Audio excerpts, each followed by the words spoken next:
교우 여러분 안녕하십니까? 주일 가정예배 두 번째 시간입니다. 지난 첫 예배는 급하게 준비하느라 여러 가지로 부족한 점이 많았습니다. 그런데도 39가정 70명이 예배에 동참하셨습니다. 깊이 감사를 드립니다. 이번 주일에는 종이주보도 미리 보냈고 또 새롭게 전자주보도 준비했습니다. 따라서 지난 주일보다 더 쉽고 편하게 예배를 드리실 수 있을 것입니다. 특별히 전자주보는 앞으로 주일 예배가 정상화된 이후에도 교회에 못 오신 분들을 위해서 계속해서 서비스할 예정입니다. 한 가지 더 기쁜 소식은 어린이들과 함께 예배드리는 가정을 생각해서 제 증언 시간을 조금 더 줄이기로 했다는 것입니다. 하지만 죄송스럽게도 오늘 증언은 내용이 좀 어렵습니다. 따라서 가능한 분은 증언 원고를 눈으로 읽으면서 들으시기를 바랍니다. 그러면 이해에 큰 도움이 되실 것입니다. 사순절 둘째 주일인 오늘 우리에게 주신 하나님의 말씀은 로마서 4장입니다. 그런데 로마서 4장은 따로 떼어서 읽기보다는 3장과 연결해서 읽어야만 합니다. 로마서 3장의 결론은 28절이라고 할 수 있는데 거기서 바울은 이렇게 증언합니다. 율법의 행위와는 상관없이 믿음으로 의롭다고 인정을 받는다고 우리는 확신합니다. 오늘 본문 말씀인 로마서 4장에서 아브라함이 등장한 이유는 율법의 행위와는 상관없이 믿음으로 의롭다고 인정을 받은 구체적인 예가 바로 아브라함이기 때문입니다. 그런데 본격적으로 4장을 살펴보기에 앞서 꼭 먼저 해야 할 일이 있습니다. 그것은 3장에 나오는 은총에 의해서 믿음으로 의롭게 된다는 바울 신학의 핵심 주장에 관해서 우리가 지금까지 잘못 알아왔던 것들을 바로 잡는 일입니다. 첫 단추를 잘 끼워야 그 다음 단추도 잘 끼울 수 있듯이 4장의 해석은 3장에 달려있기 때문입니다. 우리가 잘못 알아왔던 것들 가운데 첫째는 은총에 의해서 믿음으로 의롭게 된다는 말을 예수 천국, 불신 지옥으로 오해한 것입니다. 즉 믿음으로 의롭게 된다는 말을 예수를 믿으면 죽어서 천국에 가고 안 믿으면 지옥에 간다라고 잘못 안 것입니다. 이것은 바울의 말을 심각하게 왜곡한 것입니다. 바울이 믿음으로 의롭게 된다라고 말했을 때 그는 우리가 어떻게 하면 천국에 가는가에 관해서 생각하지 않았습니다. 우리 자신이 어떻게 변화되고 우리가 사는 이 세상을 어떻게 변화시킬 것인가에 대해서 생각했습니다. 바울의 관심은 언제나 현세였지 내세가 아니었습니다.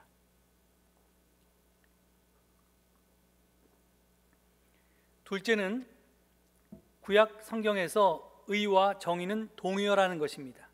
즉 righteousness와 justice는 같은 말입니다. 이는 바울 서신에서도 마찬가지입니다. 하나님에게나 사람에게나 정의로운 행동이 올바른 행동입니다. 또 올바른 행동이 정의로운 행동입니다. 따라서 바울이 말한 믿음으로 의롭게 된다는 말은 믿음으로 정의롭게 된다는 말로 바꿔 읽을 수 있습니다. 이렇게 바꿔 읽으면 해석이 많이 달라지게 됩니다. 셋째는 의롭게 된다를 의롭다고 인정받는다로 잘못 읽은 것입니다.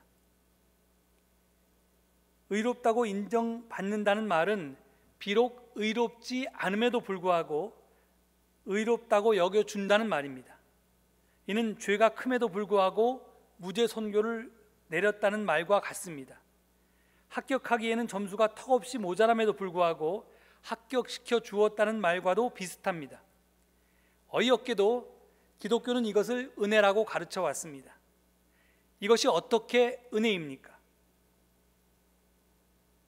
부단 판결, 부정 합격이 어떻게 은혜일 수 있겠습니까? 그것은 은혜가 아니고 불의입니다.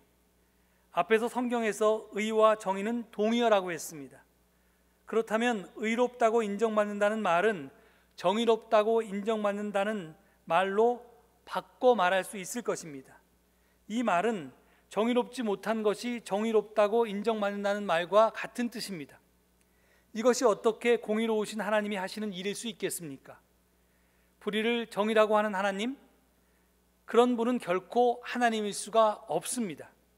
하나님은 네가 비록 의롭지 않아도 내가 너를 의롭다고 여겨주겠다고 하실 리가 없습니다. 그것은 죄인인 인간의 바람이 투영된 해석일 뿐입니다. 즉 내가 그렇게 바라기 때문에 하나님이 그렇게 해주시기를 바라는 것일 뿐입니다. 실제로 일부 성경은 본문을 그렇게 번역하기도 했습니다. 하지만 바울이 이야기한 의롭게 된다는 말은 결코 의롭다고 인정받는다는 말이 아니었습니다. 그것은 실제로 정의롭게, 의롭게 변화되는 것을 뜻했습니다. 끝으로 넷째는 바울이 믿음과 행위를 대조했을 때 그것은 행위 없는 믿음, 즉 faith without works를 생각한 것이 아니고 반대로 믿음 없는 행위, works without faith를 고려한 것이었습니다. 왜 그러냐? 행위 없는 믿음은 애초에 불가능하기 때문입니다. 믿음에는 항상 행위가 포함됩니다. 따라서 바울이 믿음과 행위를 말하면 우리는 항상 그것을 믿음 있는 행위, 즉 믿음에 기초한 행위와 믿음 없는 행위의 줄임말로 이해해야 할 것입니다. 이제 지금까지의 시각 교정을 바탕으로 오늘의 본문인 로마서 4장을 살펴보겠습니다. 본문 2절과 3절은 아브라함이 구원을 받은 것은 그의 행위 때문이 아니라 믿음 때문이었다고 말합니다. 그런데 아브라함이 정말로 아무것도 한 일이 없습니까? 고향을 떠나라는 하나님의 명령에 복종해서 하란을 떠나지 않았어도, 아들 이삭을 번제물로 바치고자 모리아에 가지 않았어도 과연 아브라함은 믿음으로 의롭게 되었을까요? 앞서 말씀드렸듯이 행위 없는 믿음은 없습니다.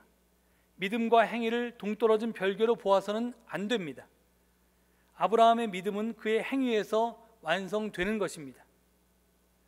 그런데 행위는 감각에 포착됩니다. 즉 고향을 떠나고 아들을 번제물로 바치는 행위는 우리 눈에 보이기도 하고 귀에 들리기도 합니다. 하지만 그 행위 속에 들어있는 믿음은 그것을 볼 수 있는 눈이 없는 한 아무도 볼 수가 없습니다. 그래서 우리는 믿음에 기초한 행위와 믿음 없는 행위를 구별할 수가 없습니다. 하지만 하나님은 사람의 중심을 보시기에 그것을 구별하십니다. 믿음이란 자신의 생각과 판단과 의지를 모두 침묵시키고 오직 하나님의 뜻에 복종하는 것을 말합니다. 만일 아브라함이 하나님의 명령에 복종하기 위해서가 아니라 자신의 판단에 따라서 하란을 떠났다면 그것은 그냥 행위일 뿐이지 믿음이 아닙니다.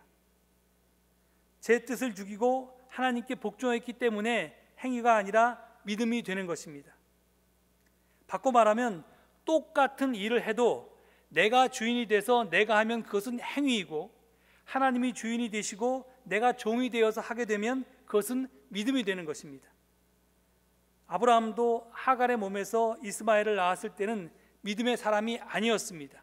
행위의 사람이었습니다. 그것은 하나님의 명령에 대한 복종이 아니라 인간 아내의 권고에 따라 아들을 낳은 것이었기 때문입니다.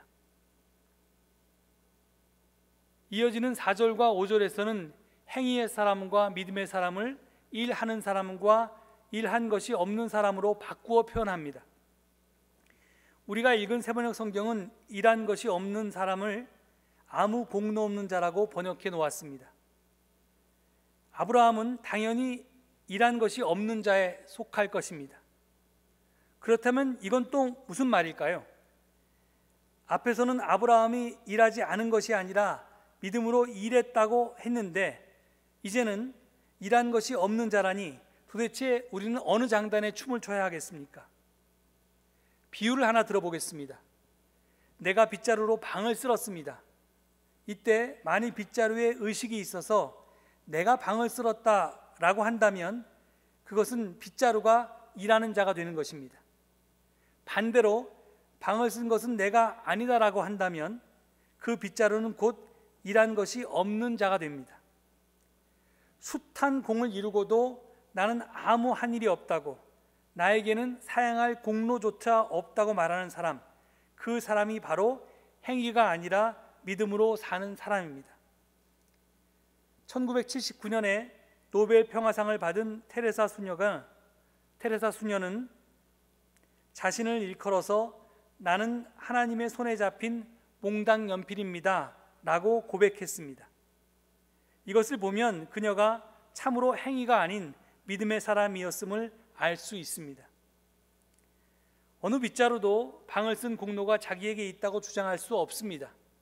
어떤 연필도 아름다운 그림을 그린 공로가 자기에게 있다고 주장할 수 없습니다. 다만 자신이 일한 바가 없다는 사실을 바르게 깨닫고 품삯을 기대하거나 요구하지 않고 모든 것이 하나님께서 값없이 베푼 은총의 선물임을 고백해야 할 뿐입니다. 아브라함처럼 테레사처럼 말입니다. 하나님은 그런 그들을 의롭다고 올바르다고 인정하십니다. 그래서 아브라함은 우리의 믿음의 조상이 되었고 우리의 모범, 우리의 역할 모델이 된 것입니다.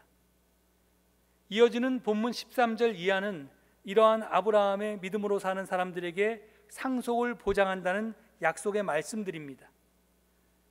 본문에는 명확히 표현되어 있지 않으나 그들이 상속받을 세상은 분명히 정의로운 세상일 것입니다. 오늘도 하나님께서는 우리를 들어 세상을 아름답게 그리고자 하십니다. 우리를 들어서 세상의 폭력과 차별과 불의와 악을 청소하고자 하십니다. 우리의 할 일은 하나님의 뜻에 순종하여 각자 삶의 현장에서 아브라함이 보여준 믿음에 따라서 살아가는 것입니다. 그렇게 살아서 우리 모두가 아브라함처럼 하나님께 의롭다고 올바르다고 인정받을 수 있기를 간절히 축원합니다. 이 말씀을 되새기시면서 침묵 가운데 기도하시겠습니다.